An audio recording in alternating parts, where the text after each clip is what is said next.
Andhra model of school education మనం రూపొందించుకుంటున్నాం. పిల్లలు కాదు పిడగలను తయారు చేసే బాధ్యత మీ లోకేష్ తీసుకుంటాడని ఈ సభాముఖంగా రాష్ట్ర వ్యాప్తంగా ఉన్న తల్లిదండ్రులందరికీ నేను హామీ ఇస్తున్నా. కేజీ నుంచి పీజీ వరకు కరికులం ని బలోపేతం చేస్తున్నాం. చదువుతో పాటు నైతిక విలువలు చాలా చాలా అవసరం. ఈరోజు నేను కొన్ని విషయాలు చెప్పాలనుకుంటున్నా. మనం మాట్లాడుతూ గాజులు తొడుక్కున్నావా అంటారు. లేదంటే ఇంట్లో ఎవరైనా ఏడుస్తుంటే అమ్మాయిలాగా ఏడవద్దు అంటారు. అది కరెక్ట్ కాదు. అది ఎప్పుడు చెప్పినా నాకు చాలా బాధ కలుగుతుంది. సమాజంలో మార్పు రావాలంటే మన ఇంటి నుంచే ఆ మార్పు మొదలవుతుంది.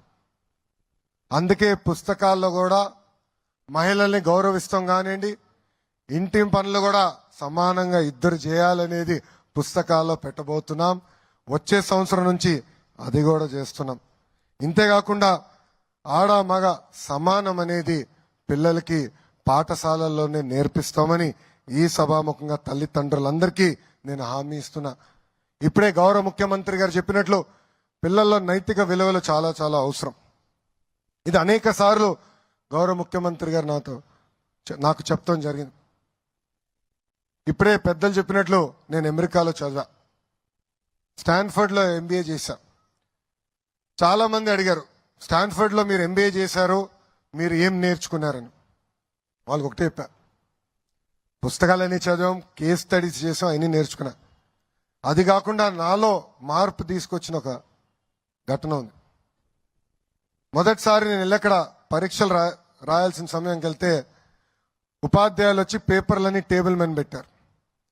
క్వశ్చన్ పేపర్ టేబుల్ పైన పెట్టి మమ్మల్ని అందరినీ పక్క అంటే ఒకే కుర్చీ కాదు, ఒక కుర్చీలో కూర్చొని పక్క కుర్చీ ఖాళీ పెట్టి ఇంకొక కుర్చీలో కూర్చోండి అని చెప్పారు. కూర్చున్న తర్వాత ఆయన అందరికీ పేపర్లు ఇచ్చి ఇంకా మీరు ఎగ్జామ్ రాయండి అని చెప్పి ఆయన వెళ్ళిపోయారు. క్లాస్ నుంచి వెళ్ళిపోయారు. స్టాన్ఫర్డ్ లో ఆనర్ కోడ్ అని ఉంది. నేను కాపీంగ్ చేయను, పక్కోడు కాపీ చేస్తే రిపోర్ట్ చేస్తానని. సుమారుగా ఒక 30 ఎగ్జామ్లు రాసుంటా, 30 పరీక్షలు. ఎక్కడ ఒక్క టీచర్ కానీ ఇన్విజిలేటర్ లేరు. అందుకే అంటున్నా, సమాజంలో నైతిక విలువలు చాలా చాలా అవసరం. ప్రత్యేకంగా పిల్లల నుంచే ప్రారంభం అవ్వాలి. దీనికోసం గౌరవ ముఖ్యమంత్రి గారు సలహాదారుగా చాగంటి కోటేశ్వరరావు గారిని నియమించారు. వారి డైరెక్షన్ లో ప్రత్యేక పాఠాలు కూడా త్వరలో రూపొందిస్తున్నాం. దీంట్లో భాగంగా లైఫ్ స్కిల్స్, సివిక్ అవేర్నెస్, ఆటలు పాటలతో పాటు పిల్లల్ని చదివించే బాధ్యత మేము తీసుకుంటున్నాం. ఇంకా విద్యార్థులు సామర్థ్యాన్ని పరీక్షించేదానికి, తెలుసుకునేదానికి డిజిటల్ క్లాస్ రూమ్స్, కేవలం ఏదో టీవీ పెడతాం కాదు, టెక్నాలజీతో జోడించి డిజిటల్ క్లాస్ రూమ్స్ త్వరలోనే ల్యాబ్స్ కూడా ఏర్పాటు చేయబోతున్నాం.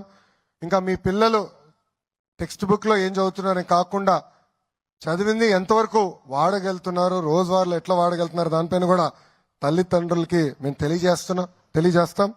అన్ని పాఠశాలల్లో tables, leak proof class rooms, తాగునీరు, మౌలిక వసతులు కూడా అందిస్తాం.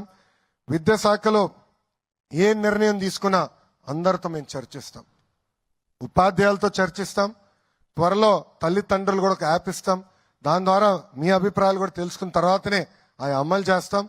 అమలు చేసే సమయంలో లోటుబాటు ఉంటే సరిదిద్దుకునే కూడా మీ ప్రభుత్వం సిద్ధంగా ఉందని ఈ సభాముఖంగా మీ అందరూ తెలుపుకుంటున్నాను.